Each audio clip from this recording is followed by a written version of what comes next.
Welcome to Cheater Confessions. Let's get started with today's story.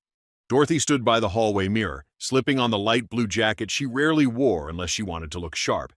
She reached for her purse, checked her reflection, then sprayed a quick touch of perfume at her neck. Too much for a 5-minute errand. Emma forgot her charger again, she said, rifling through her bag. I'll be back soon. The words were casual, but the details weren't. Her phone was already in her hand, screen tilted down like it had been for weeks. I'd noticed the shift long before this night. The late returns, the vague work dinners, the passwords that kept changing. She thought I wasn't paying attention. We'd been married for years, but lately she moved through the house like a guest. Quick, distant, perfumed for someone else. I didn't call her out. I just watched, steady, noting how polished she looked for a simple drop-off. Her nails were freshly done, a deep maroon shade she hadn't worn in years. She stepped toward the door, moving past me like I was part of the furniture. I leaned into the frame. I waited until she turned the knob. That was when I spoke. Calm. Clear. No need, I said. There's nothing left waiting for you here. She froze for a beat, then gave a short laugh. Don't be dramatic, Alex. She shook her head, brushed past me, and walked out. The door clicked shut, leaving the house silent. I stayed there, listening to the emptiness stretch across the walls. It wasn't anger that filled me. It was confirmation. The line I'd spoken wasn't for her. It was for me. I glanced at the clock. 9:14 p.m. I wrote it down on the notepad, the one already holding too many late-night entries about Dorothy's errands. This wasn't guesswork anymore. This was the first mark on a record that would end everything. No chasing her car down the driveway. I'd already decided on my rule. No fights, no scenes, just proof. Clean, verifiable. She thought she could vanish into the night and return to find me frozen in place. Not this time. That moment hadn't come out of nowhere. For weeks, I'd been preparing for it quietly, collecting facts instead of accusations. It started one morning while Dorothy was in the shower. I opened our shared email on the desktop. She'd forgotten that ride receipts auto-forwarded. One from last Thursday caught my eye. A trip that ended at Arlington Suites at 7:42 p.m. She had told me she was stuck late at the office. I printed the receipt and slipped it into a folder. Later that week, her credit card pinged my phone. The joint account still sent alerts. $186 was charged at a restaurant called the Lantern House. I knew she hadn't been there with me. I drove by the next day. It was 5 minutes from the same hotel. That was 2 data points. I needed more. When she left her iPad on the kitchen counter, I checked the message previews that still synced from her account. A name kept appearing. Elliot Parker. I recognized it from the company newsletter. He was in finance. The previews weren't full conversations, but enough slipped through. Great cover last night, and client dinners are more fun with you. I didn't copy them yet. Not until I could make them airtight. That evening, while Dorothy was upstairs on a call, I logged into the car app we used to track service schedules. It also kept GPS history. Her Civic had been parked in the Arlington Suites lot 4 separate nights in the past month, each time between 6:30 and 11 p.m. That was the pattern I needed. I built a timeline: dates, times, locations, bank alerts. Each page labeled, screenshot printed. No speculation, just raw data. When I finished, I slid the stack into a manila envelope and placed it inside my desk drawer, under an old folder. She thought she could keep me in the dark with vague stories and half smiles. But I wasn't in the dark anymore. I had a map of her nights, and it pointed to the truth she'd never say out loud. I knew better than to corner Dorothy with accusations. She'd twist words until I was the one apologizing. So I prepared my exit first. Quiet, simple, impossible to undo. On Monday, I left work early and met Sophia, an attorney recommended by a colleague. I handed her the envelope of receipts and screenshots. She leafed through it carefully. Do you want to fight this, or do you want it clean? Clean, I told her. No courtroom circus. Just separation, assets split fairly, and my name off the house. She nodded, took notes, and told me exactly what to set up. A new bank account, a short-term lease in my name only, and written proof of the date I moved out of the house. The rest, she said, she would handle. In the days that followed, I signed a lease for a 1-bedroom above a bakery on Maple Street. It wasn't much, small windows, thin walls, but it was mine, and Dorothy's name would never touch it. That night, The same one she'd left for Emma's charger. I walked through the house one last time, packing what I'd take. Essentials only: my clothes, a few books, my father's watch, the laptop, and a small box of documents. Everything else I left behind. The house already looked like a space in transition, like one half of its story had quietly stepped out. Hours passed. The clock crept toward midnight. Then I heard the door. Dorothy was back, from the same 5-minute errand she'd left for earlier that evening. I was sitting in the living room, duffel bag by my side, the folder and a USB drive resting on the coffee table. She walked in humming softly, keys dangling from her fingers, and stopped when she saw me. "Alex, why are you sitting there like that?" I didn't answer right away. I just looked at her, steady, until she shifted under the silence. Finally, I said, "You told me you'd be back soon, but you've been gone far longer than you think." She frowned. "What are you talking about?" I picked up the folder and slid it toward her. "Read it, or don't. Either way, it's finished." She opened it, scanning the pages: rideshare receipts, hotel timestamps, bank charges, GPS logs. Her mouth moved, but no words came. Then she looked at the USB. "What's this?" "Everything else," I said. "Messages, screenshots, backups. I kept it all." Her eyes narrowed. "You went through my things? That's a violation." I almost laughed at that. "You think this is about privacy? You broke the foundation. I just documented the collapse." She set the papers down, tried a softer tone. "Alex, listen. It's not what it looks like. Elliot's just—" "Don't," I cut in. "I don't need your script. I've already moved out. The lease is signed. After that, you're on your own." Her face twitched, a quick flicker of fear mixed with anger. "You're really just walking away? After all these years?" I stood, slinging the duffel over my shoulder. "I told you before. There's nothing left waiting for you here."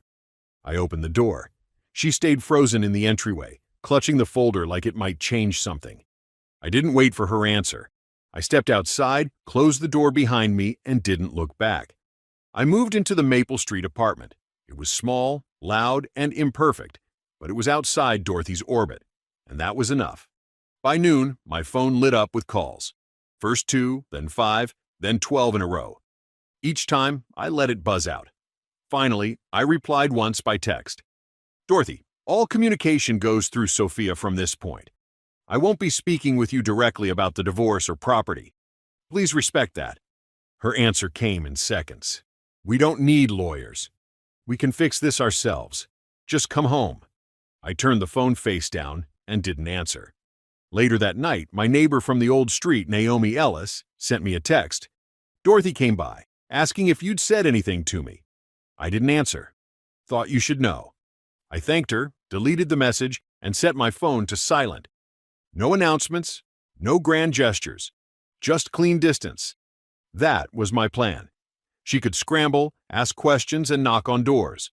I wouldn't join the noise. The hardest part wasn't ignoring her. It was keeping my own hands still. The folder in my drawer was enough. Proof was already on my side. I didn't need to throw it at the world.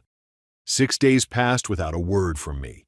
Then, one morning, there was a knock at my apartment door. Not the heavy kind that demands attention. This was soft, hesitant, almost guilty. I opened it, and there she was. Dorothy, hair brushed, makeup light, wearing the beige coat. I wasn't surprised she found me. My new address was on the paperwork Sophia filed. If Dorothy wanted to show up, she had the means. She didn't smile. She just whispered, "Please." I stayed in the doorway. "Please what?" Her eyes darted past me, toward the kitchen table where a folder sat waiting. "Please talk to me. Don't just shut me out like this." I stepped aside, not to let her in, but to reach for the folder. Inside were the printed divorce packet and one last piece of proof. Smartwatch data showing her location at Arlington Suites on the same nights she told me she had team dinners. I held it out to her. "This is everything. My signature's already on the papers. All that's missing is yours." She flipped through the pages, her hands trembling. "Alex, it was a mistake." I wasn't thinking straight. I shook my head. "A mistake is forgetting your keys. What you did was a series of choices. Every dinner, every message, every hotel check-in. That's not a mistake. That's a plan. Her face went pale, the kind of look that comes when excuses finally run dry. We could try counseling, she said quietly. We don't have to throw everything away. I set my voice steady. I'm not negotiating. You broke it.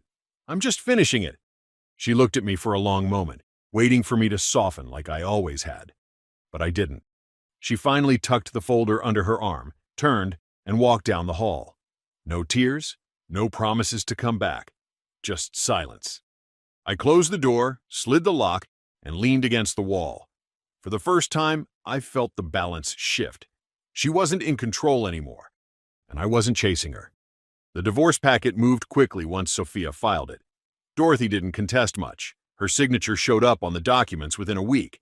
Maybe she realized the evidence left no ground to fight on, or maybe she just thought silence would win me back.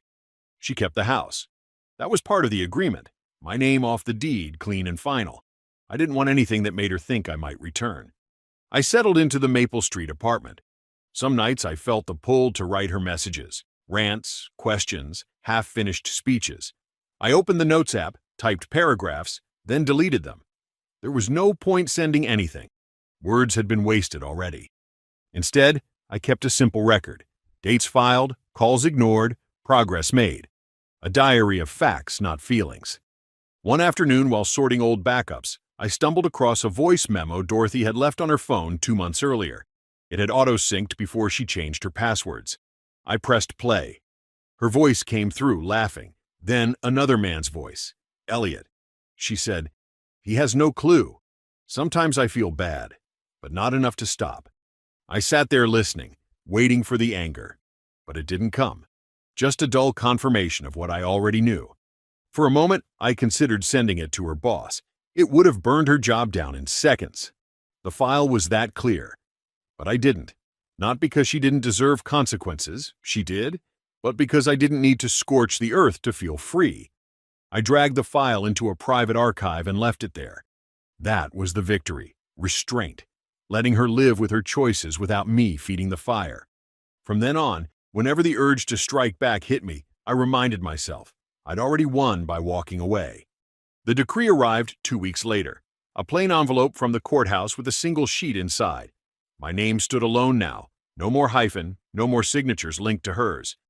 Later, a mutual acquaintance from Dorothy's office mentioned that Elliot had transferred to another branch 2 towns over. Quietly. No farewell drinks, no goodbyes. It didn't surprise me. Men like him rarely stick around once things turn complicated. He got what he wanted, then left her holding the wreckage. Dorothy had traded a marriage for a fling that couldn't even survive the paperwork. That was her choice, and now she had to live with it. That evening I drove past our old street. The porch light was on, the curtains drawn. For a moment, I slowed, half expecting Dorothy to step outside, phone in hand, pretending nothing had changed. But I didn't stop. I kept rolling until the house slipped out of the mirror. Back at the apartment, I brewed coffee, sat by the window, and wrote one last note in my journal. Not for her, for me. Remember this, you didn't leave because she cheated. You left because she lied to your face, day after day, and thought you'd never notice. You ended it not with shouting, but with proof and silence. Hold on to that strength. Next time, you'll see it sooner. I closed the notebook, slid it into a drawer, and felt lighter than I had in years. The following night, an email came in from Dorothy. One word in the subject line. Why? I didn't open it. I didn't need to. The answer had been written long before she asked the question. She had said, "I'll be back soon." And I had told her, "No need. There's nothing left waiting for you here." That line had been the truth then, and it was the truth now. The doorway, the silence, the decision. I owned them. I wasn't waiting anymore. Not for her return, not for her apology, not for closure. The silence was mine now, and it was enough. Thank you for watching. Welcome to Cheater Confessions. Let's get started with today's story. It was supposed to be my night, my birthday, my table, my moment to look around and feel surrounded by people who mattered. Instead, I sat there watching my wife lean in too close to a man I barely knew. His name was Victor, someone she claimed she met through her arts foundation. She called him a helpful contact. From the second he arrived, it felt like the room shifted. Gloria slid her chair closer to him, laughed at every remark he made, and rested her hand lightly on his arm like she forgot I was sitting 3 feet away. When the waiter brought out the wine, she poured his glass before mine. Subtle things, maybe, but they piled up fast. When it came time for the toast, I stood, raised my glass, and thanked everyone for coming. I glanced at her, hoping for a smile, something to ground me. She wasn't even looking at me. Her eyes were locked on him, as though I'd become background noise. I kept my words short, sat back down, and tried to focus on the untouched cake in the middle of the table. The conversation drifted further away from me. Guests shifted awkwardly, pretending not to notice what was obvious. My wife was celebrating with another man. I excused myself. No one stopped me. I walked toward the back hallway near the service doors, just trying to breathe. That's when I saw them. Gloria and Victor stood by the side exit, his hand brushing her waist. She leaned into him, laughing in a way I hadn't heard from her in years. I didn't confront them. I didn't shout. I turned, walked past the valet stand, and left my own birthday behind. I didn't know where I was going, only that I couldn't sit there pretending anymore. I walked without direction, just letting the streets carry me. My phone buzzed a few times in my pocket, but I refused to look. I wanted silence, more than explanations. Around midnight, I finally gave in and unlocked the screen. A notification came up. A group photo someone had tagged me in. Everyone at the table was smiling, glasses raised. But Gloria wasn't next to me in the picture. She was beside Victor, leaning into him like it was his birthday. I zoomed in on her face. The glow in her eyes wasn't for me. At dawn, I forced myself home. The house looked exactly as I left it. Lights off, curtains drawn. Gloria was in the kitchen, calm as ever, pouring tea. "You just disappeared," she said, without even looking up. "You noticed?" I asked, setting my keys on the counter. She shrugged. "I didn't want to make a scene at dinner." I leaned against the doorway. "Gloria, is Victor more than just some contact?" She stirred her cup. "It's complicated." That was all she gave me. Not a denial, not even hesitation, just that hollow phrase. I felt the air leave my chest, but my voice stayed steady. "I'm going to stay somewhere else for a while," I said. She didn't argue, didn't ask where, didn't try to stop me. She only said, "Do what you need." I went upstairs, grabbed a bag, and packed without thinking too hard about what I chose. Shirts, chargers, toiletries. Enough to last a few days. Then I texted the only person I trusted with this, my friend Cassian Rhodes. "Need a place tonight." His reply came in seconds. "Doors unlocked. Come through." Cassian's couch wasn't comfortable, but it gave me what I needed: distance. I lay there half awake, staring at the ceiling, trying not to picture Gloria's laugh echoing down that hallway with Victor. By mid-morning, I checked my email, expecting the usual work updates. Instead, I saw a fraud alert from our joint card. Azure Tower Hotel. The charge was time-stamped the same night as my birthday dinner. Spa package. Room service. 2 guests. I sat up straight, read it twice, then forwarded the statement to myself. It wasn't a rumor now. It wasn't a suspicion. It was written. By noon, I drove back to the house. Gloria was sitting at the dining table, scrolling on her tablet. I dropped the statement in front of her. "What's this?" I asked. Her eyes flicked to the page, then back to me. No gasp, no defense, just a shallow breath. "You left. That's your explanation?" I kept my tone level, refusing to give her the storm she might have been expecting. She put the tablet down carefully, as though the calmness in her movements would erase the charge in front of her. "Leonard, I don't want to fight." "I'm not fighting. I'm done waiting for answers that don't exist." She crossed her arms. "So, what do you want?" "Not this." I went upstairs, gathered more of my things. I took photos of everything that mattered. I wasn't storming out this time. I was preparing. When I came back down, Gloria was still at the table, watching me. "You're overreacting," she said. "No," I replied. "I'm realigning." Her jaw tightened, but she didn't follow me out. I stepped into the driveway, pulled the door shut, and knew I wouldn't walk back in as the same man again. That night at Cassian's, I opened my laptop and began typing her name into the header of a divorce petition template. Seeing respondent Gloria Whitaker on the page felt like the first breath I'd taken in months. The hotel receipt could have been enough, but confirmation came from places I didn't expect. 2 days later, while I was working remotely, a message popped up from a colleague. It was a photo from a charity gala. Gloria in a silver dress, Victor at her side, his hand lingering at her back. I stared at the image until my phone buzzed again. This time, it was a number I recognized, Selene Varga, Gloria's cousin. She and I had always been cordial, sometimes closer than family, because she never sugarcoated things. Her message was short.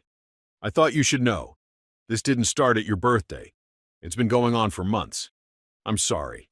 I didn't reply right away. I sat there holding the phone, realizing the night at the restaurant hadn't been an explosion.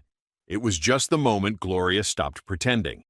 That evening, I scheduled a consultation with a lawyer. The attorney, a woman named Alara Quinn, listened as I laid out the story. I slid the hotel receipt across the desk without a word. She studied it, then said, "We'll outline your assets, set clear boundaries, and keep it fast." I nodded. That's what I want. No drama, just clean. That night, I logged into our joint accounts and began cutting ties. I froze the autopays, canceled subscriptions in both names, and opened a new account solely mine. Each action felt less like revenge and more like reclaiming control, pruning away dead weight I'd carried too long. For the first time since my birthday, I allowed myself a thin smile. The ground was shifting, but this time under my control. 3 days later, Gloria texted me. "You took some of my documents when you packed. They're important. Victor needs them tomorrow. Can you drop them off?"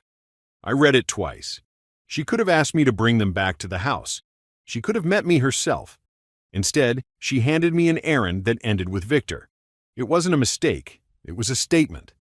I checked my suitcase, and sure enough, tucked between files I'd grabbed in a hurry were several signed forms for the Arts Foundation.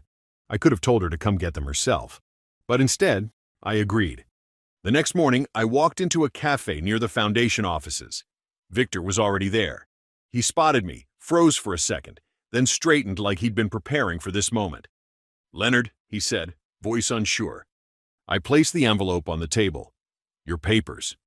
He reached for them, but I didn't let go right away. "When did it start?" I asked, my tone steady. His jaw flexed. He looked down, then back up at me. "Months ago. She told me you two were finished. That it was just paperwork, keeping it alive. That wasn't yours to decide." "I didn't chase her," he said quickly. "She came to me." I gave him one slow nod. "Then you'll live with that choice." He expected me to raise my voice, maybe throw a punch. Instead, I pushed back from the table and stood. He looked smaller sitting there. At the door, I paused. "Victor, want and deserve are two different things. Remember that." I left without looking back. That afternoon, I signed the divorce petition with Alara Quinn and handed it over for filing. By evening, I was in a short-term rental with my essentials neatly stacked in the closet. The confrontation hadn't rattled me. It had sharpened me. I wasn't chasing explanations anymore. I wasn't waiting for Gloria to slip up again. The papers would speak louder than any argument, and for once, my silence would be the sharpest response of all. 2 days after the petition was filed, Gloria made her announcement. Not to me, not privately, but online. A picture of 2 champagne glasses captioned, "New Beginnings." No names, but anyone who knew us could do the math. I didn't comment. I didn't even save the photo. Instead, I kept moving. I had the car title transferred into my name only. I canceled the last of the shared utilities. Every step was deliberate, clean, irreversible. That weekend, I stopped by the market to pick up groceries. As I carried a bag to the car, I froze. Across the lot, Gloria and Victor walked together, laughing at something on his phone. They weren't holding hands, but they didn't need to. Their comfort said more than gestures ever could. I stayed where I was until they disappeared inside. I didn't want her to see me.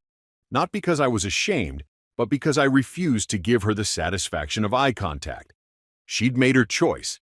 I wasn't going to play the part of the man she escaped from. That night, I sat in the rental apartment. I opened my phone, scrolled through our shared album, and began deleting. Not out of anger, but because I needed the space. Each swipe erased a piece of the life I'd been pretending still existed. A few weeks later, her message came through. "Can we talk?" We met at a cafe halfway between her office and my rental. She walked in alone, looking nothing like the woman who had posted champagne glasses online weeks earlier. Her face was tired, her shoulders slumped.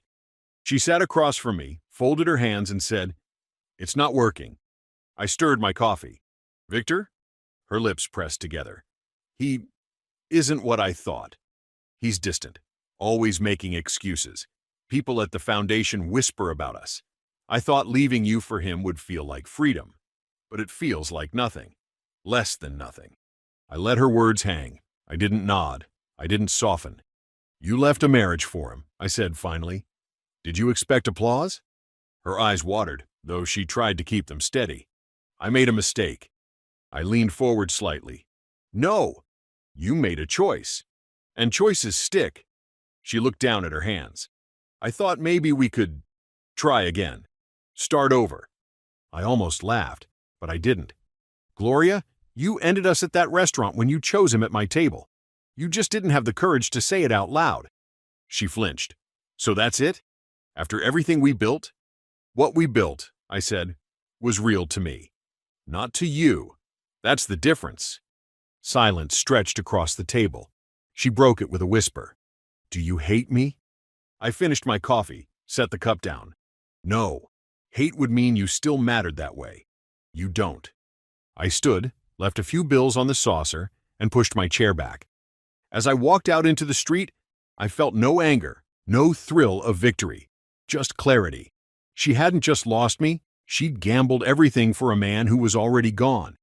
And I was finally done carrying the cost of her mistakes. Weeks passed, and life began to feel unfamiliar in the best way. My rental was quiet, bare, but it belonged to me. No shadows, no unanswered questions hanging in the corners. Cassian came by most nights. Sometimes we played chess, other times we just sat on the balcony with a bottle between us. He didn't push for details, he just kept me company. I found small routines that belonged only to me. On weekends, I wandered into a little record store near the station.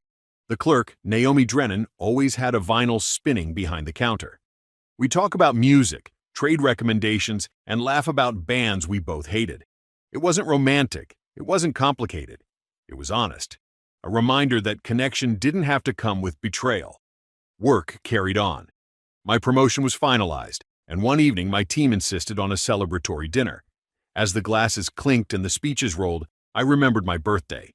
I remembered the silence at the table, the untouched cake, the moment Gloria chose someone else in front of everyone.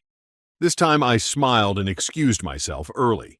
No anger, no humiliation, just a choice. I walked home through the city. The same streets I had wandered aimlessly earlier now felt different. Then I was escaping. Now I was free.